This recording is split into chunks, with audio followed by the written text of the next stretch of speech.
Hi, welcome to New York Comic Con. This is Sam Stone with Den of Geek here with Aron Levitz, president of Wattpad WEBTOON Studios, here to officially kick off the con. Aron, thanks for swinging by our studios today. Thank you for having me very much. So, this has been a big year for WEBTOON. Obviously, Rachel Smythe's, Lore Olympus, multi-award winner, including the Eisners and the Ringo. How has it been watching that, the success of that series and millions of readers like worldwide flock to it? I mean, I go back to the moment I first read it, and someone said, go read this thing, Lore Olympus. This is before I was part of WEBTOON even. And you looked at the art and you went, this is different. And as you scrolled through it, you realized this story is different. And instantly you could see why fans are going to love this. So I think Rachel is a phenomenal creator. We're so lucky to have her on our platform. We're so lucky to be a supporter at the studio. And just being able to watch that fandom grow and grow and grow just brings, so much heart to what we do. So, whether it's, the 3 awards she's won this year already, the work we're doing with Jim Henson to adapt the project, the fact that she's a two-time New York Times bestseller. Say that 6 times fast, right? For the publishing that we're doing with Penguin Random House, it has really just been a phenomenal moment to be able to watch her journey as a creator.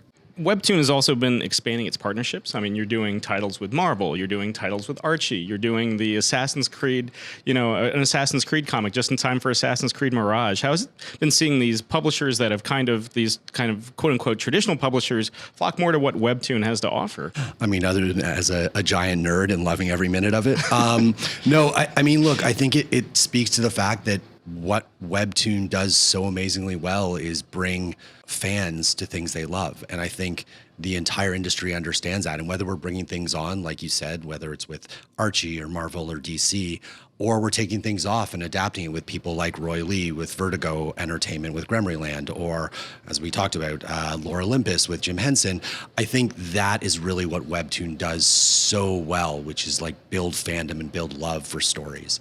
And whether you're bringing things on or off, like this is the home for great storytelling on WEBTOON.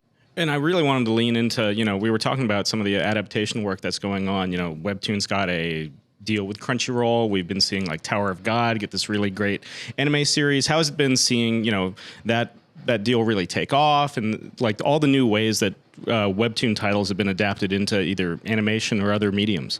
Yeah, I think it does show that fandoms love what they love and they'll follow it where it goes, right? I think I always talk about the fact that my job on the studio is to explore the universes that started with our creators and see what other mediums they work in. And whether it's something like Mask Girl that just came out from our Korean studio that was #1 all over the world on Netflix, whether we're publishing things, Everything is Fine, next volume comes out shortly.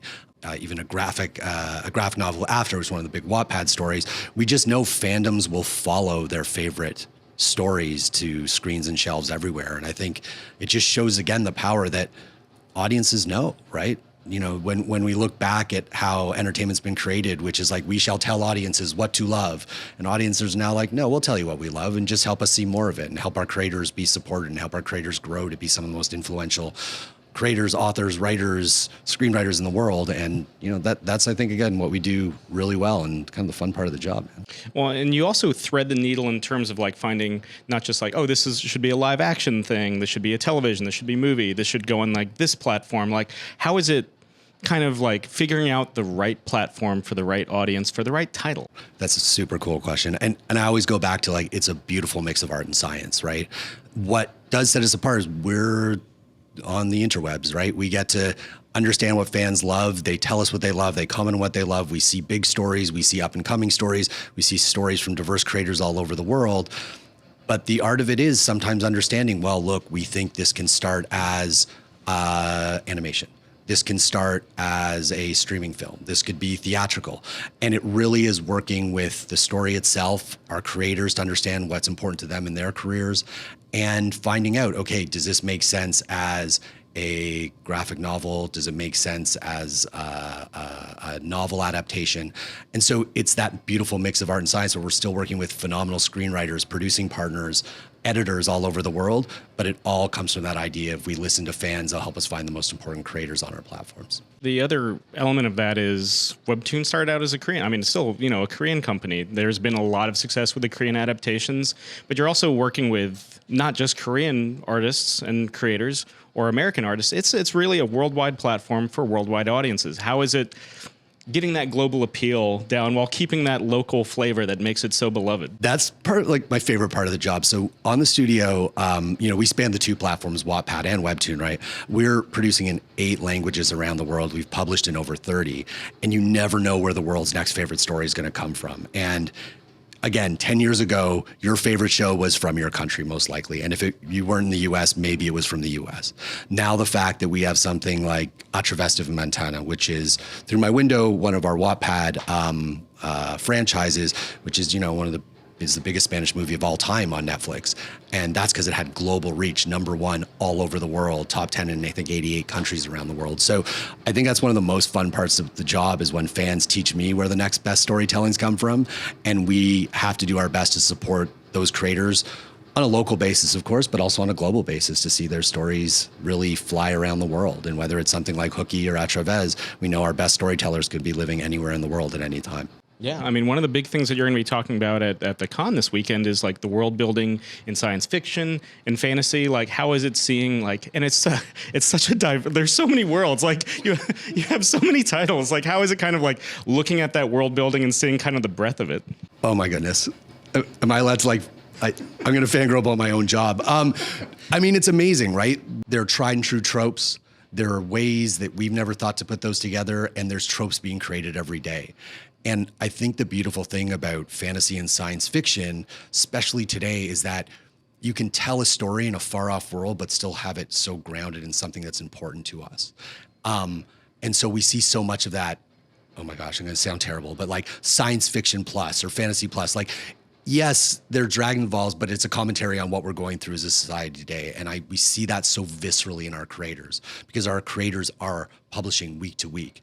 They're adapting to the environment that's around them in their storytelling. And I think that's one of the most amazing things about fantasy and science fiction is it's now so mainstream. Like the biggest film franchise, the biggest TV franchises are rooted in science fiction and fantasy now, but we're seeing more and more interesting stories come out of there and bigger audiences flock to them. And pretty excited to be on some of the forefront of that. Well, and WEBTOON is at an interesting place in the wider comics industry because you see all the print outlets are kind of rethinking their strategies, and of course, partnering with WEBTOON. Comixology was just absorbed by Amazon. Where do you see how do you see WEBTOON positioned not just in the wide world of webcomics, but just the comics industry in general? Look, I think we have generations of people now who have grown up with this in their hand. And a lot of their first experiences with comics are through WEBTOON. And this is how they understand comics. Now, they will go to their local bookstore and buy Lore Olympus or Hooky or Everything is Fine off the shelf. And that'll be the second experience they have is in paper. But we know that this style of storytelling is now cemented as you said, comics. It's just part of that genre now. And we only see it growing. You see the size of across the two platforms, I think 170 million people every month come to them because it is this type of storytelling that speaks to them. It's not just, I open a page, I see a page, that's the end of my experience. It's conversing with other fans. It's hearing back from the author why they made those decisions. It's that moment of engagement that is really pushing WEBTOON to be the most important digital comic platform in the world. WEBTOON had the unique distinction when it first came out the gate of having this kind of like vertical scroll, like what you see with all the manhwa and everything. How is it making sure that kind of like storytelling and that kind of like pace of storytelling like survives or is like reinvigorated by the adaptations that it takes on? I remember the first time I read a WEBTOON and realized that jump scares could happen. For anyone who's ever read a traditional comic, like as you turn a page, you see the light through it. You're like, oh, there's a big panel there. Something's going to happen. Okay, you flip it. But the fact that there can be jump scares and that kind of vertical scrolling experience, it's for those who've never read it, it's a really different experience. And it's really important to us, whether we're adapting to a graphic novel format or a manga format, whether we're adapting it to animation, that those moments of emotion that you get as you're vertically scrolling stay there because they're different beats than if you're just reading a page by page comic. So it's that go back to that art and science piece of it, we have to understand that there's emotional highs and lows that we just have to be really faithful to, because our fans expect it of their creator and the creators expect it of us. You know, with so many Webtoon titles getting adapted, what are some of the ones? I know it's like picking kids, but what are some of the ones that you're really looking forward to that are kind of on the horizon? I love all my children equally. Don't do that to me.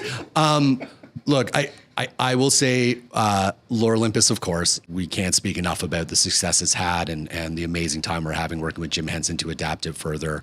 I touched on Grummery Land, and that's coming out shortly as well in graphic novel format. But developing that is one of my favorites that we're really looking forward to. They're masters of character design, and if you've read Lore Olympus, it is this ensemble of beautiful characters and strikingly beautiful as, the artistic side of it, but also strikingly beautiful in how they operate within their worlds. And who could you ask for a better partner than with Jim Henson, who have those insights, who built those beautiful, from everything we know of Jim Henson, who better to help us explore a universe that is so huge in Lore Olympus? Like, every time you read the latest episode of it, you feel like you're just going just a little bit deeper into that universe. So we really have loved partnering with them just because of their expansive knowledge of building some of the most loved universes in the world. So we always have thought they were a perfect partner for Lore Olympus. When you're doing these adaptations, how closely do you loop in the creative teams, with the production of and